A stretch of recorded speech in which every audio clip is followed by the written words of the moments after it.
Hey everyone, back again. We got a long one this time, so I'm just going to almost cut right to it. If you want to support me, there are links for that in the description. If you want to follow me, there are links for that as well. So we're continuing A Thousand Plateaus today, discussing chapters 4, 5, 6, and 7. And those are the chapters November 20th, 1923, Postulates of Linguistics. That's chapter 4. Chapter 5 is 587 BC to 70 AD on the several regime of signs.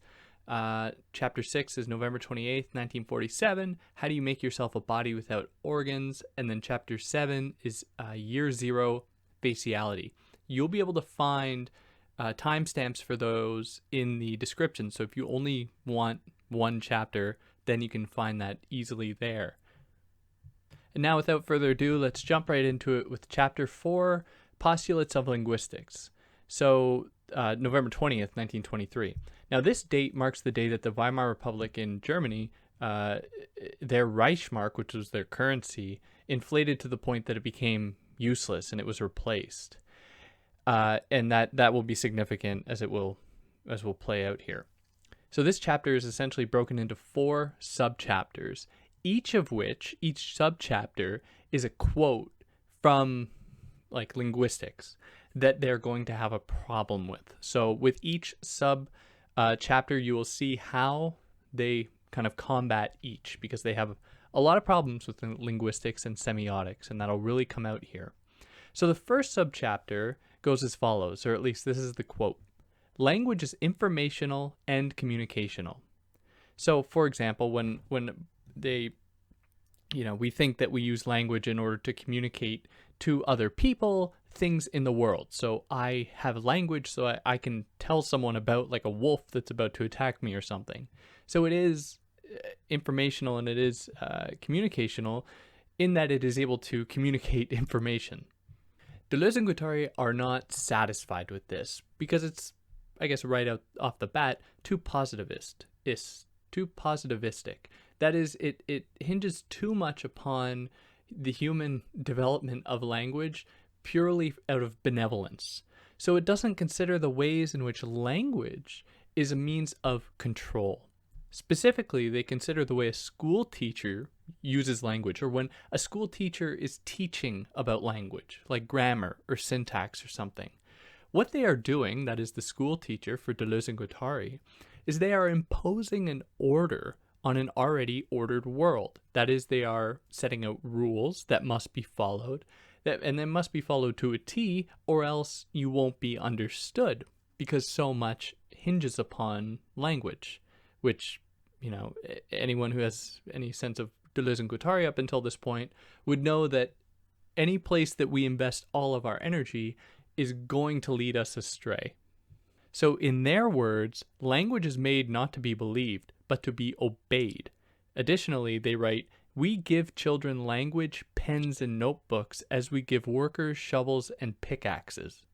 So if language was just this benevolent thing that humans did for their own good, why do we have such stringent measures to kind of code it, to teach it, to mandate it?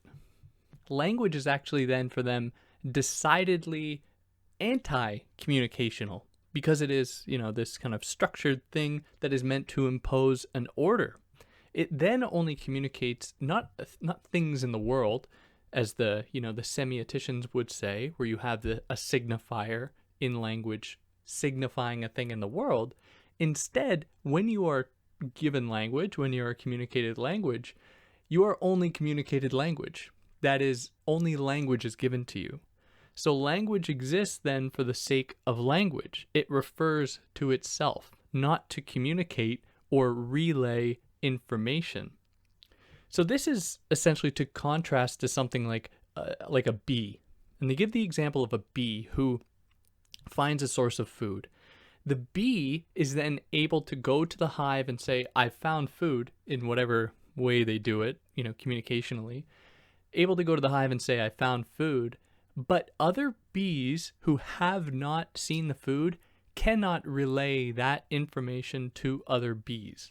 So this is an example in which the real world is communicated through language, because only the bee that saw it can communicate the thing. So you can't have a kind of simulation. That is, you can't have a bee who just heard about the thing in the real world and only received the signifier or the kind of, the linguistic form. They can't then transmit that to another bee. So with this being said, how do Deleuze and Guattari fit in the world of linguistics? Well, in this whole chapter, they're going to take on a number of people, and they're going to present a whole slew of them. So they're going to present like J.L. Austin's theory of the Speech Act, the work of Benveniste, Chomsky, and I think another one, but it doesn't really matter. So they present Austin's idea of Speech Act theory and Benveniste's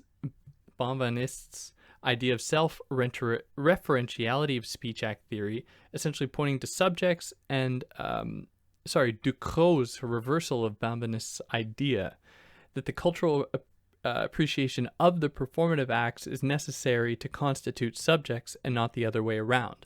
So we have Speech Act theory, which they kind of gloss over because Speech Act theory is kind of, for those that don't know, it is the idea that there is not only what is said in the words of language, but there's also stuff being said in who says it and in how they say it. So there's more to language than just the content of the words, which obviously fits into what they're doing over the course of this book, really tracing out the differences between content and expression and how they both have their own form and they're both substance.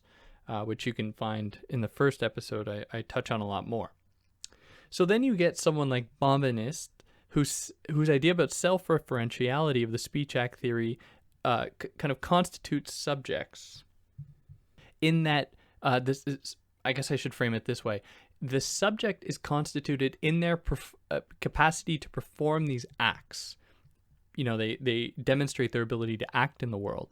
Whereas Ducrot comes in and he's like, well, it seems more like our culture's appreciation of only some kind of performances signal that only some people can be considered subjects in that way.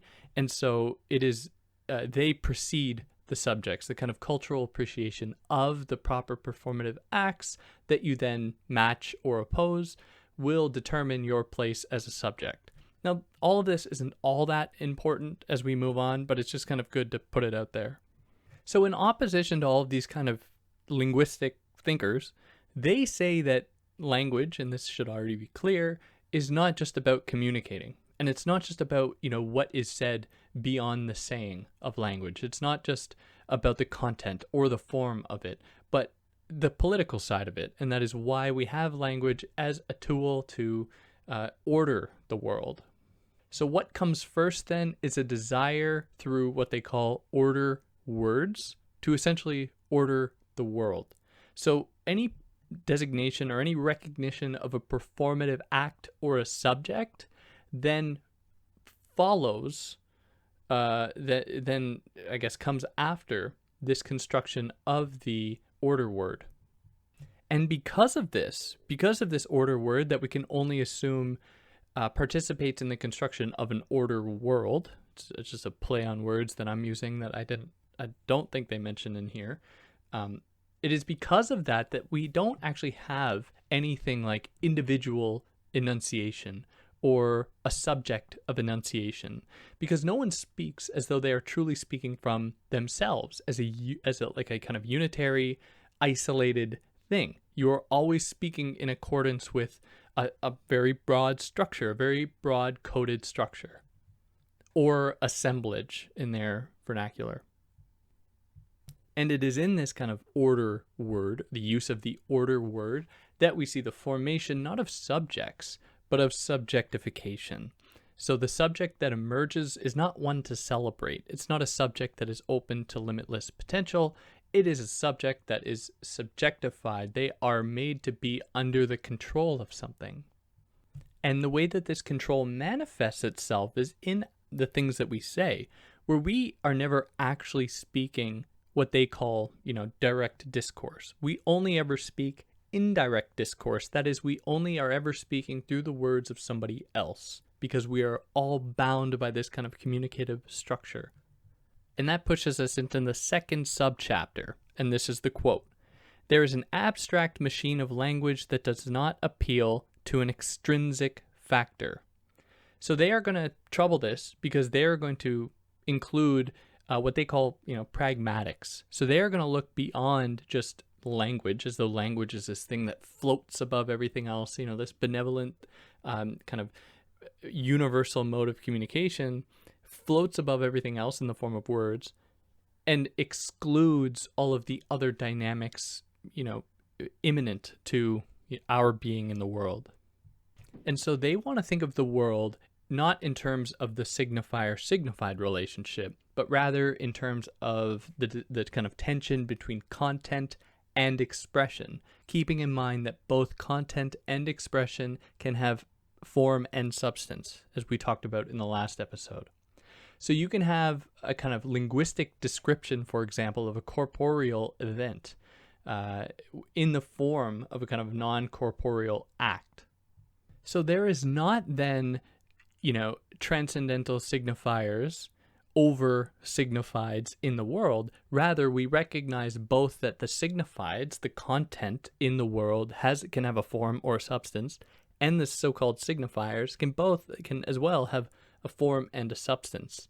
So in recognizing this, suddenly we can see a bigger picture of the connections in terms of representation across various different objects in the world and ways by which these objects communicate and they adhere to one another. So it starts to open up the categories from the signifier-signified relationship.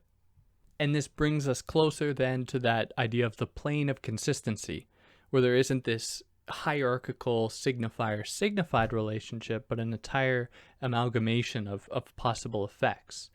Now, one of the things that I want to really drill into your head is that they have a pretty ambiguous relationship to deterritorialization, where, and I hear this too often, that like Deleuze and Guattari are just thinking about deterritorialization and how do they deterritorialize and how deterritorialization is necessarily implies like a kind of a good move. Deterritorialization can be either good or bad, and we're going to get more into that throughout the course of the chapter. But for now, we can think of the signifier-signified relationship and what Deleuze and Guattari are opposing to that with their more holistic, broader understanding as both forms of deterritorialization. But the first, the signifier-signified one, is deterritorialization in the way that like the signifier is detached from the real world. There's a kind of deterritorialization in that way, and there's a subsequent reterritorialization in the signified. So we see then that it can be bad, and then we see a deterritorialization in this other consideration of content and expression. So yeah, I'm just putting that out there. So to kind of return to the title of the subchapter, that is dealing with the abstract machine of language, what they have a problem with is not that linguistics is too abstract, and that is because it abstracts language from the everyday world. In fact, they're saying that it is not abstract enough because it is not considering what I will reluctantly call the totality of all possible significations in terms of content and expression and form and substance. So it is not restricted to language because language itself isn't just comprised of signifiers, but language can be a signified to other signifiers, which is then a signified to other ones. Or better yet, we just use their formula that it has both a form and a substance as expression. So because of that, they want to supplant the abstract machine of linguistics with an abstract machine of this kind of schizo framework, which I didn't mention this last time, but like their whole discussion about schizoanalysis, I just don't like it for two reasons. Firstly, I just find it problematic. And secondly, I have no idea what it actually has to do with schizophrenia at all. And so I just have trouble swallowing that pill. But anyway, so that puts us here into the third subchapter. There are constants or universals of language that enable us to define it as a homogeneous system. So this is the linguistic belief that there are these universals in language that permit us to develop a kind of science of language. And I'm spilling over into the fourth subchapter, but anyways. So here are the invariants or the universals of language as they recognize them.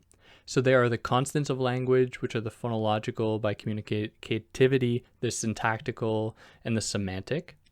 Now, number two, there are the universals of language by decomposition of the phoneme into distinct features, of syntax into fundamental constituents, of signification into minimal semantic elements. The third one is the trees, or linguistic trees, linking constants to one another with binary relations between trees. Number four, competence in principle coextensive with language and defined by judgments of grammaticality. Jesus. Number five, homogeneity, bearing on elements and relations as well as intuitive judgments. And then number six, finally, synchrony, which erects an in itself and a for itself of language that is, kind of indifferent to other things, and it just floats above everything else, essentially. So it's not too important that you actually know these, memorize these, because Deleuze and Guattari they're just getting rid of them anyways. So the two figures that they kind of take on here, one more than the other, are Noam Chomsky and someone named Labov. I assume it's Labov or Labov, where Chomsky has a faith certainly in a kind of scientific understanding of linguistics, as though there are these unchanging elements about language, while Labov acknowledges that no such structure or universals exist. So Deleuze and Guattari recognize something good in Labov, and that he's not just saying that, there's these universals. That obviously isn't true. But in any case, they want to move beyond him. So quite simply, for Deleuze and Guattari, we inhabit many languages. It's not like at any point we're speaking one language. When I'm in front of this microphone, I'm speaking a very different language than when I'm speaking with, my family members or, students or friends or something. And someone might counter this and say, well, it's still the same language, maybe it's just a different dialect or something. But they counter by saying that the differences syntactically and phonetically might in themselves be enough to constitute a new language. But additionally, the most drastic linguistic revolutions or evolutions in the history of humankind never happened overnight. Rather, they come about in these extremely subtle changes. So we cannot downplay the variations, the minimal variations that occur between speaking subjects in different settings, and how those minimal variations constitute much more than just a little change or difference. They might be precursors to gigantic overhauls. And all of this shouldn't be surprising. They're going to celebrate the ways that, these little changes can affect giant systems. But they also want to qualify this by saying that they aren't just celebrating difference or variation in itself. Instead, they only want to celebrate certain kinds. And to illustrate this, they use the example of music, or specifically music theory. And it's funny because I've just been learning about this in music theory, so it was fun to see them apply it. But if you have a scale, let's say you have a C scale comprised of the notes C, D, E, F, G, A, B, C, and you were to play those, you could then, with that scale, come up with what are called diatonic, chord voicings, or which is probably the wrong term, but a kind of diatonic series of notes from that scale. So with the C scale, you can then transform it into not C, D, E, F, G, A, B, C, but C major 7 maybe to D minor 7 to E minor 7 to F major 7 to G 7 to A minor 7 to B half diminished to C, whatever, something like that. But for them, these variations that are present in what they call correctly these kind of diatonic transformations are still tethered to this kind of major scale formation, that is the C major scale in this case. Now they oppose to that chromaticism. So chromaticism in music is when you move up just a single note. So let's say you're a C, you move up a single note to a C sharp, or you move back a single note to a B. So you can go B, C, C sharp, or B, C, D flat. And through chromaticism, you actually open the door for more poignant variation. You open the door to more jarring variation that opens up the possibility for newness in a way that the diatonic scales do not allow. So linguistics for them is diatonic. It's only presenting these variations as though they're always tethered to this kind of major scale, and it doesn't account for the ways that language can actually escape from these kind of limitations in its chromaticism. What they also call continuous variation that's always happening. So essentially, by identifying it as continuous variation or chromaticism, they move beyond just variation. In their words, it has not variably or obligatory rules, but optional rules that ceaselessly vary with the variation itself. So it is the abstract machine in this case that kind of puts these into motion. It allows these possibilities, but the abstract machine is kind of indifferent, and we will come to see the abstract machine falls onto a stratum. It establishes a stratum, but then it can grow comfortable there and not want to move from it, and it can get stuck. Where then we have, in opposition to that, we have the concrete assemblages, the kind of strict structural formation of the stratum. We have these kind of assemblages that treats variables and organizes their highly diverse relations as a function of those lines. So this is how the abstract machine and the concrete assemblages kind of work in tandem. And it is in this way that we mistakenly, or linguists mistakenly see there to be these invariants when they're just like liminal assemblages that we take to be like universal. And that here propels us into the fourth subchapter with the quote, "Language can be scientifically studied only under the conditions of a standard or major language." So for instance, you have like English, and then you have like different dialects of English. Like you have Southern, United States English, which is vastly different from New Yorker English, or you have British English or whatever. Now they have little patience for this, because what is the major language to English? How do you say that one form of English is superior to any other? Or French, or any language for that matter? Well, Deleuze and Guattari say that the linguists have no explanation for this, but they believe that linguists only believe there to be a major language or a kind of scientific possibility to the study of language to justify their existence as linguists. So the linguists treat minor languages, so these kind of dialects within language, as variable. They are derivative from the major language, while the major language contains the kind of invariants or universals. So Deleuze and Guattari obviously have no patience for this. And they say that actually the opposite is the case, because it is in these minor languages, in these kinds of small pockets of English speakers, that they actually have the greatest coherence, because they are, bound by their, regionalism or the region or whatever. And that kind of closes off a certain possibility. So linguists are way off when they say that the major language is what doesn't change, when it is, in fact, these kind of small languages that are much more resistant to change. And the fact that these small languages exist is just testament to the fact that the big language, the major language, has been changing. Like, people are taking it up in totally different ways all across the globe. And it is only in these different ways, these varying ways in these minor languages, that it takes on a kind of, how many times do I say a kind of? Like, geez, I must drive you guys insane. It takes on a universal status. Or anything. I'm sorry for listeners out there.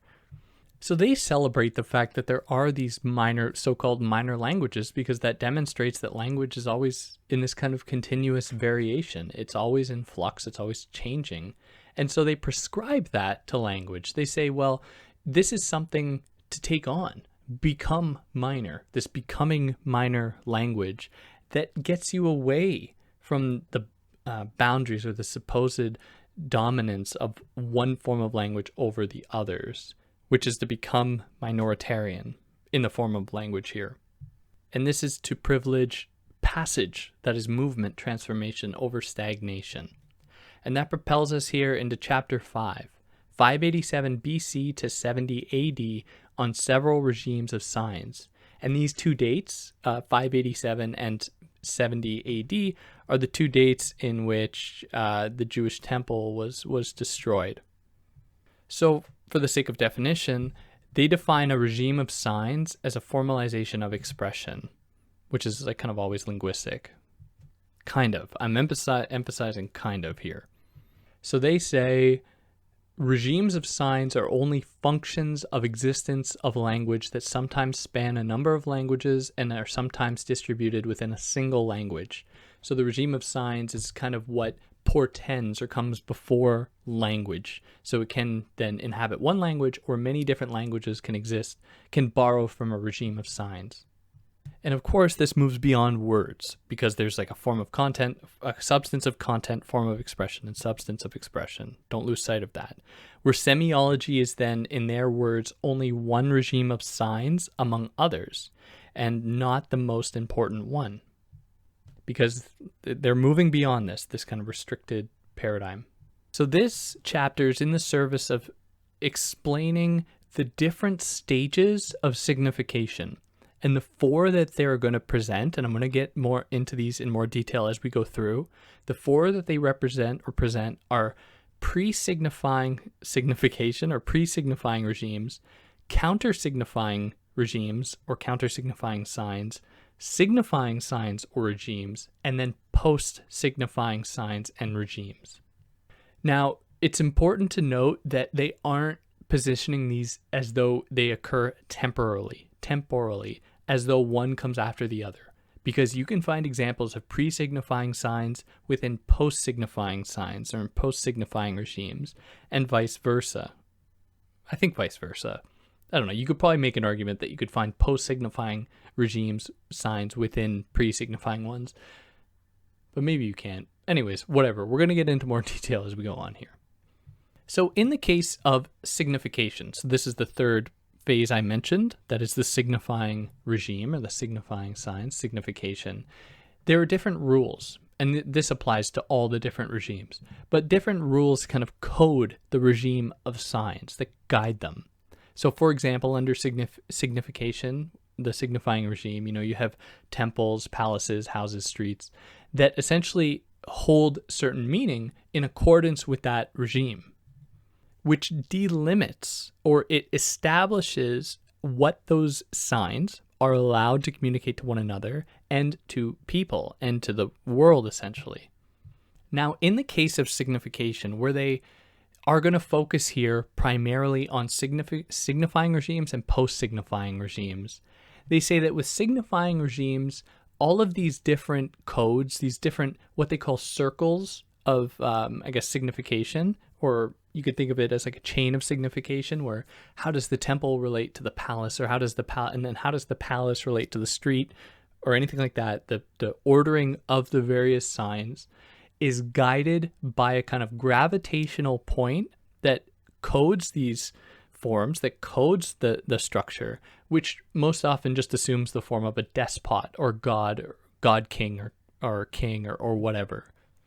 So it is in this phase of signification that we see the firm establishment of the signifier-signified relationship, where the signified didn't exist before then, but the signified is introduced into the despot's designation of signs and control of signs in order to provide the veneer of a kind of groundedness or truthfulness to the signs.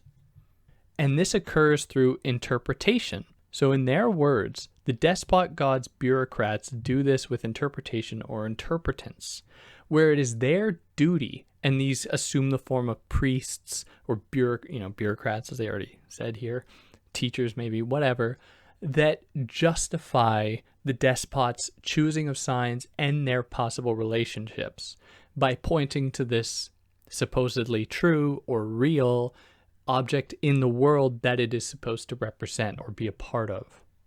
So signification then and interpretation go hand in hand, revealing that the signified is really only another kind of signifier.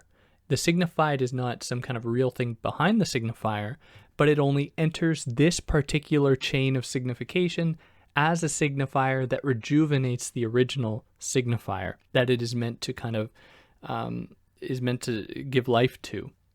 So in their words, significance and interpretosis, interpretation, are two diseases of the earth or the skin. In other words, humankind's neurosis.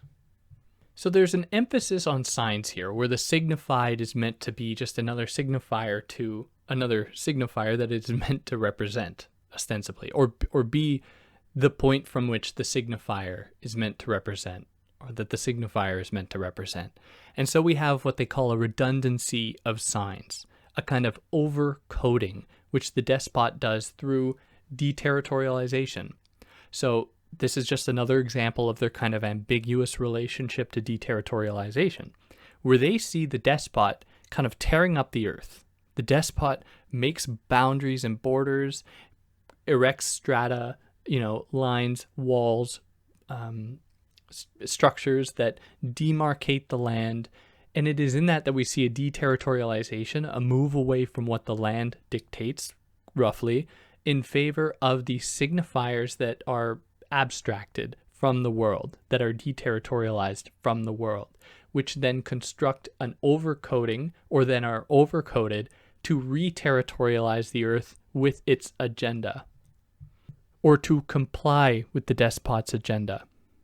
Now, the place upon which most of the signification occurs, or at least a pretty important part, is the face, like human faces, which they talk about more in 2 chapters. They get into a lot more detail, but they kind of present it here as being the site upon which, identities are inscribed. So they take that as a way by which, or at least by undoing what they call faciality, that we can move beyond the deterritorialization and then subsequent overcoding by the despot to deterritorialize in the favor of becoming, endless becoming, becoming minoritarian, becoming nomad, becoming not structured like this. So this is how we see a tension between becoming in the service of deterritorialization in the face of reterritorialization or overcoding, and then deterritorialization in the favor of becoming, which is why despots never hide their faces.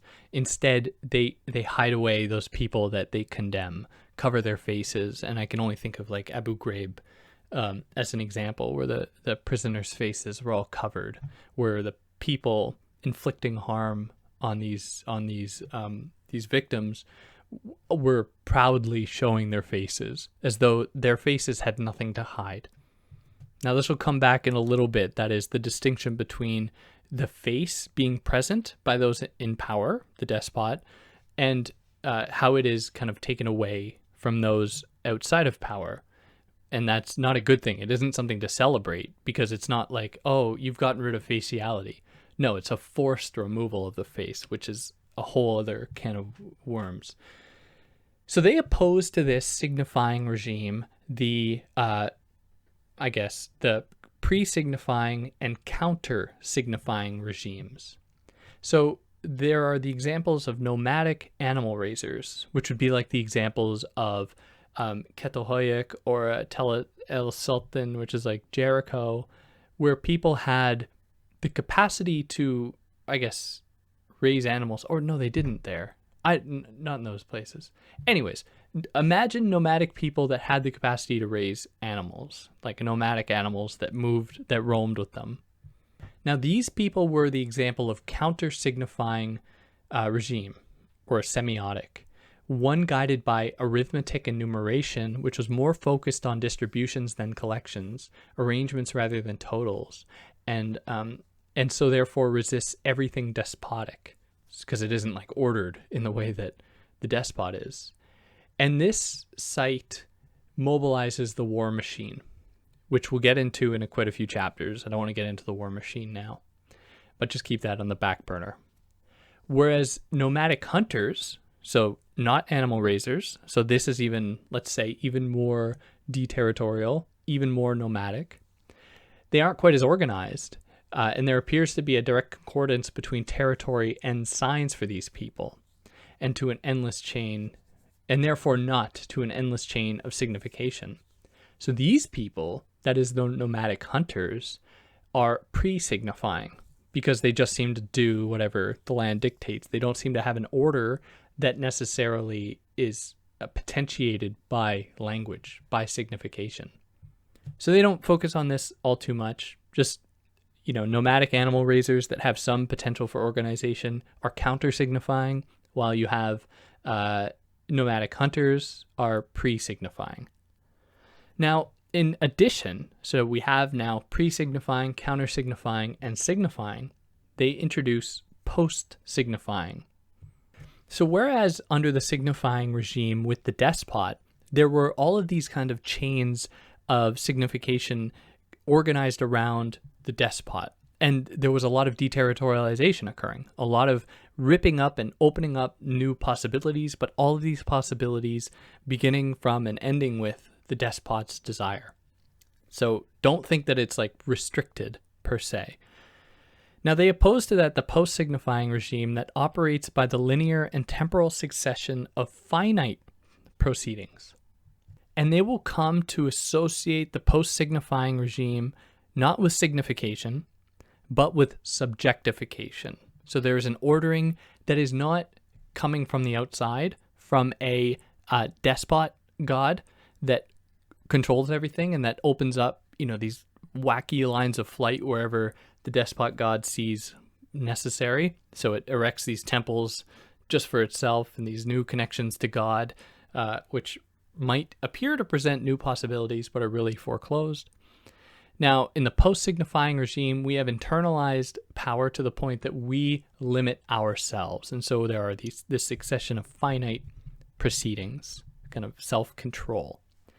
Now, this is where it gets a little wacky or a little weird, where they apply this distinction between signifying and post-signifying regimes, or between signification and subjectification, to understand the emergence of the twofold character of psychiatry, where psychiatry has had a weird relationship to incarceration, where on the one hand, in the case of rich people, psychiatry has been all about, using healing or using institutionalization as a means to make people better. So they don't mix punishment with the treatment in the case of upper class folks, while lower class folks, at least its application, was meant to punish the people as well, to keep them away from society, to keep them in these dungeons instead of being able to move about freely. So in the case where they're allowed to roam freely, there's the assumption of a kind of self-control, kind of maintenance of control of oneself. So instead of possibilities being seen as negative, where if someone tried to do something on their own under a despot's rule, they would surely be killed. Now it is welcomed because there is the assumption, the kind of tacit, secret assumption that what the people are doing will be in the service of the broader system, post-signifying regime itself. So I'll be totally honest, it's hard to follow at times their line of argumentation, where they say that in this process there is the perpetual acts of becoming or emerging and ending and birth and end and birth and end and birth, death and birth. Beginning and ending is what I meant to say, over and over again in this new framework, instead of under the despot, all of these different lines of flight being constructed in all directions all the time. Now they use the example, this is to explain the title of the chapter, that is 587 and 70 AD, BC than AD, where in the case of the Jewish people, who have obviously historically been oppressed like no other group almost, the Jewish people who in each of these cases had to essentially rebuild when the temple was destroyed, first by the Babylonians, I think, and then the Romans. And each time they had to start anew. And they use this as a kind of example of the present situation in which there are these constant barriers that we must circumvent, and in doing so, we are born again essentially, and have to craft our own way. But it is always kind of guided by this similar logic every time. And I really want to welcome someone to tell me why I'm wrong about this, because I'm pretty sure that's what they're saying, but I don't know. So this is the phase in which power becomes immanent, that is, it is within us, and melds with the real, operating through normalization, which, we're all familiar with this. If we have Foucault or feminist thought like Judith Butler or anything, we know this situation. So there's a simultaneous becoming of self, which is bad in this case, where a self equals self. We are our own identity. And there's also a kind of binarism occurring. And it is a binarism that plays itself in various situations, like when you have to go and engage with like the bureaucratic state apparatus, and you have to speak with like someone who has all the solutions to your problems, but just aren't giving them to you. And you are this kind of lowly subject, kind of stripped of your autonomy in that situation. Or in the case of a psychoanalyst and an analysand, the person being analyzed, what we see is a kind of negotiation between ourselves as these independent, freedom-loving selves versus our always being denied that very autonomy. And this obviously produces a very unsettling experience, which is why they prescribed psychoanalysis or schizoanalysis, to diagnose that. So in both cases, in both the post-signifying subjectification machine and the signifying despotic signifying regime, we have deterritorialization occurring, right? We are, in both cases, as I've already said, deterritorialization is happening. And so they say that in order to kind of get out of this, we must turn to the abstract machine that potentiates these. And we get a sense here of the way in which they are reformists, because they really have faith in the system, finding ways within the system to escape it, which will become more clear in the next two chapters that I get to here. But they say that the abstract machine, which is nestled comfortably within the stratum, that is, in this case, the post-signifying stratum, also has its foot, as we've already made clear, in the body without organs, or the plane of consistency. So we must ride it, essentially, to get back to this body without organs. But it isn't about going back in time. It is about re-entering a phase in which possibility itself becomes possible again. And they call that, or the potential afforded by the abstract machine, its diagrammatic potential, its diagrammatic function, which sketches new lines of flight, new diagrams, in order to re-navigate again into newness. And this can come about through schizoanalysis, of course, as I've already alluded to. Now that propels us here into chapter 6, November 28th, 1947. How do you make yourself a body without organs? So this was the date that Antonio Alto declares war on the organs. So, yeah. So the body without organs is a journey, not a destination. It is as I just said, it is kind of the possibility of possibility, not like an end point. And we are always on it, even in our most kind of violent stratum, be it the most fascist one or totalitarian one. The body without organs is always looming because the stratum is tied to the body without organs. So the body without organs kind of emerges, though. It rears its head, it perks its ears in those moments that we wish to be free of our organs. We wish to be free of the stratum in which we are tethered, to which we are tethered. So they say the body without organs is what remains when you take everything away, like the fantasies, significances, subjectifications, what psychoanalysis cements in place. Psychoanalysis has one thing, like the priest does the same thing and the bureaucrat. So the body without organs is an egg for them, in that the egg is before the organs of the chicken or whatever animal is going to come out of the egg. It is before the organs, and it is comprised purely of axes, vectors, and intensities.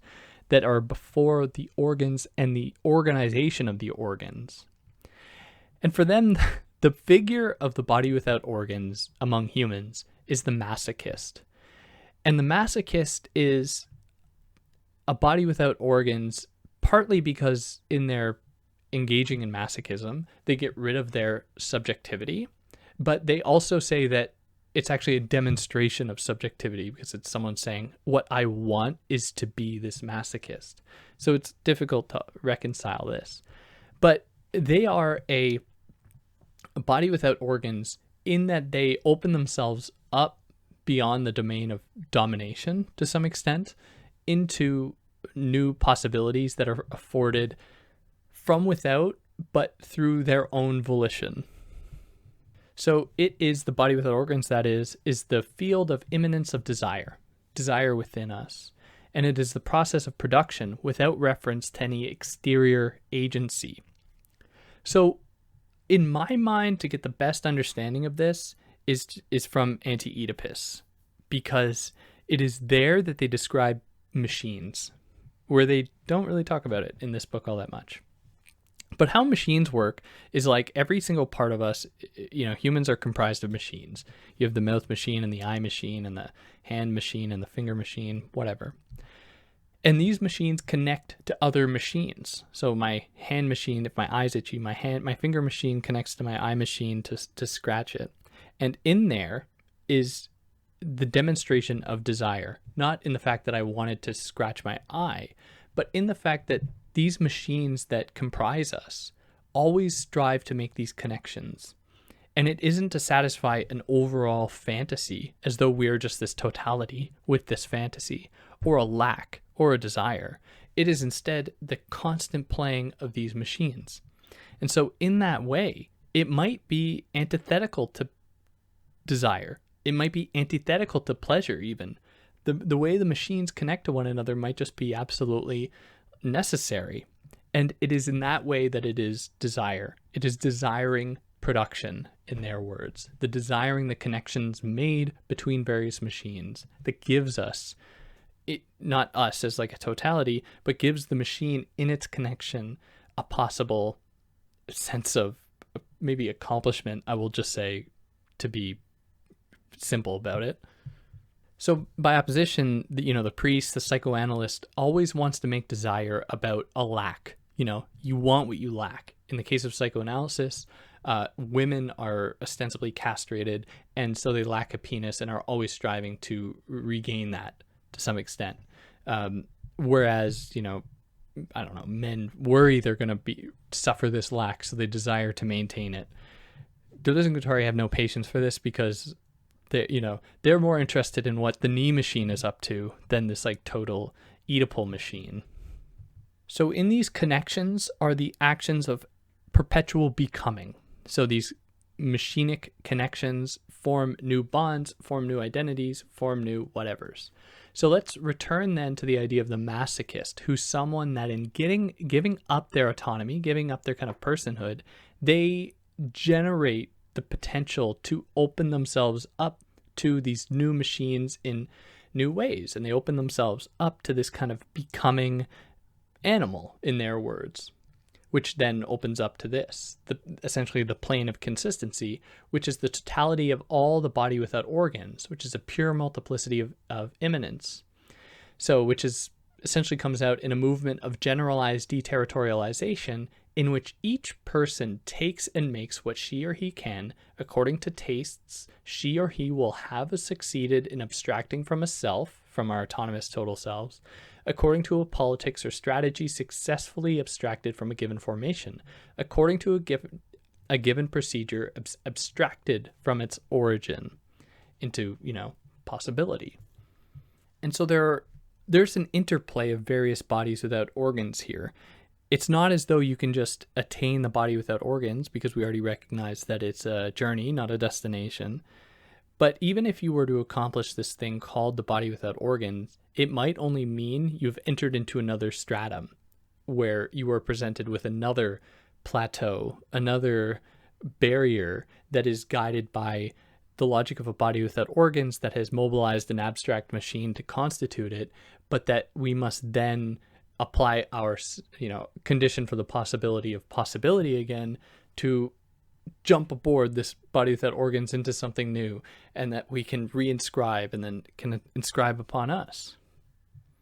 Holy God, I hope that made some little bit of sense. And they are very clear that to attain the body without organs doesn't mean you just wildly destratify, like you just get rid of all strata. That for them is just falls into absolute collapse that they are not satisfied with. Instead, you must keep small supplies of the organism, signification, and the subject, if only to turn them against their own systems. So in fact, to destroy the whole strata is a worse fate than staying stratified, which is I could see a lot of people having trouble swallowing this because they're just reformists at this point, right? They're just saying like, we must work within the system, where they prescribe a gentle tipping of the stratum and its assemblage towards the plane of consistency, which is just like, okay, guys, do you want to get anywhere? Do you want anything new to happen? But anyways, they have faith, and that's where their faith is. But this involves the renunciation of ourselves as organisms, as organized beings comprised of these organized organs. And so we want to get rid of ourselves as, we want to mark the dissipation of the self into a glowing fog, a dark yellow mist in their words, that is comprised of effects, experiences, movements, and speeds. So there are body without organs on the plane of consistency, and there are body without organs produced by completely dismantling. But then there are body without organs on the stratum. So these are bad bodies without organs. So I went a little fast there. Let me re-articulate that. There are good bodies without organs as we recognize them on the plane of consistency.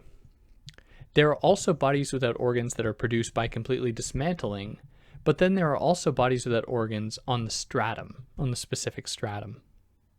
So in the case where we totally destratify and we end up on this body without organs that has no direction, no course, it's just dead. It's like the end of Neon Genesis Evangelion, if anyone's seen that show, or bad memories. So there's that, which is not good. And then there are the body without organs that are directly attached to the stratum, and they equate this with like cancer cells that like proliferate and move around, but like in a destructive, violent way. And they also kind of relate to capitalism. Those are bad too. The only good body without organs is the one that is founded upon the plane of consistency, and that exists not within, not completely from without, but instead alongside the stratum. And so is connected to the assemblage to some extent. And that's why, you can find these possibilities within the assemblage, not from without. And that propels us into the last chapter I'll cover here, Year Zero, Chapter 7, Year Zero, Faciality. So Year Zero is referring to the birth of Jesus Christ in the Christian tradition, in which faciality was constructed as a kind of white, with white Jesus. Suddenly the idea of the face holds a whole lot of significance on the world stage. So the face is a site, as I've already said, for signification and subjectification.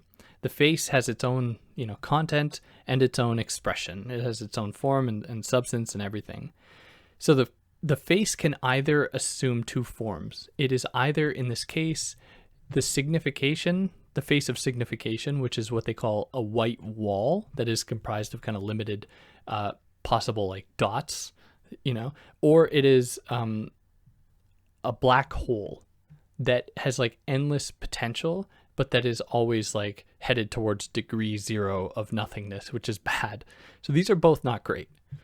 So the face is separate from the rest of the body because the face is like is a surface. That's all it is. And it comes about in the bodies having been deterritorialized or having been decoded, and it is ascribed a certain value. But like the face, the body can too be facialized and can become a surface to essentially read the depths of the body rather than a depth itself. So the body is like something to read, and this is how doctors work. They read symptoms and they use those to kind of get into the depths of the body. So there's a distinction to be made here between the face and faciality. where the face is something like all things have, all animals and creatures and whatever have faces. But faciality is when the face is inscribed with a kind of transcendent potential almost. And because it is attached to signification or subjectification or the play of both, then it comes about, as I already made clear, from then the abstract machine. The abstract machine has some stake in this, which would explain then why the emphasis on the face is not universal. And if you look back to some kind of really early human sculptures and statues and cave paintings, there are often times in which the face isn't like carved out. Because it's kind of strange that on the face, we carve out space for the eyes and the mouth and the nose, where when we draw like arms or hands, we don't draw all the little intricacies from the hand, like the lines along the hand or the, various little hairs on the arm or whatever. Like these things remain pretty generic and smooth, whereas the face is given like a kind of superficial depth, these kind of jarring lines, at least in this assemblage. And did I conclude what I was saying? Where in the really early state formations, their art often has blank faces. Like if you look back, a lot of the times it's just a smooth face. So the task is then to challenge this faciality. And of course, there are implications for faciality in terms of racism. Like faciality justifies racism in a number of different ways, where Deleuze and Guattari, they don't mean looking at others as though they don't have some relationship to faciality. Essentially, Europeans have made it so through colonization. Instead, it is whether or not faces, which are always recognized facially, are deviant from white European faces. And this possibility resides on the establishment of faciality in the first place, that is, locating value within the face, which marks a move away from what they kind of narrowly associate with not old people, but like primitive civilizations, which is not a great term, I know, but like ancient civilizations in which the body signified so much more than just what the face is, where, animals look at a whole lot more in other animals than the face. We seem to be so obsessed with faces, it's really quite absurd. So despotic signification and authoritarian subjectification essentially colonize the body beyond the face to rid it of polyvocality, or to rid it of heterogeneity. So despite this, this isn't restricted to Europe. It's not as though they're saying that Europe gave birth to this idea of faciality, because that'd be wrong. Other cultures look at the face as well. But what is specific to European white people, is the figure of Christ at year zero as white, essentially putting an end to all variations in regards to faciality, which, it's one of the most absurd things about Christianity today is the way that Jesus is portrayed as white. Like it is the most absurd thing that 2,000 years ago in the Middle East, there was a white dude with a beard and ripped abs. So this is a pretty quick chapter, but they say, to kind of conclude, that in order to challenge faciality is to recognize these white walls and black holes that, inscribe themselves on the face, or set the conditions for faciality. And among those white walls and black holes, we must find new lines of flight that do not signal a return, because that would just be to go to the previous stratum, which has its own problems. Instead, it demands looking for the ways that various intensities manage to exist on the white wall or black hole, and we can then use those, appropriate them for our own becoming, our own possibilities. And that's that. So that covers up to chapter 7. Next week, I'm going to start from chapter 8. And I just want to reiterate, I'm not doing chapters 11 and 13. I'm going to skip those because I've already done them on their own. So the chapters of the refrain, or the plateaus of the refrain and apparatus of capture, I've already done on their own. So you can go find individual episodes for that. And yeah, so if you like what I did, you can support me. There are links in the description. If I did anything wrong, I'd love to hear about it. And I'll catch you next time. Take care.